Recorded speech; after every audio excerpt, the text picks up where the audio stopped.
আমাদের কারখানা থেকে চোরে দুইটা করই চুরি নিয়ে যাচ্ছে। কিভাবে নিচ্ছে দেখেন। এই ঢুকলো চোর।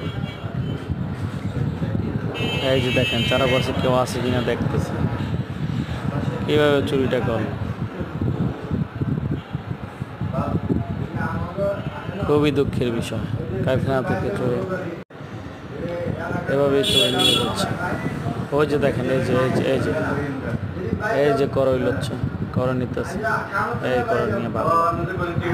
কেউ এই চোরকে যদি চেনেন, কেরানীগঞ্জ জিঞ্জিরা, কেউ যদি এই চোরকে চিনে থাকেন, কেরানীগঞ্জ জিঞ্জিরা এখনো জিঞ্জিরা এলাকার ভাই যদি কেউ থাকেন, চিনে থাকেন, তাহলে জানাবেন।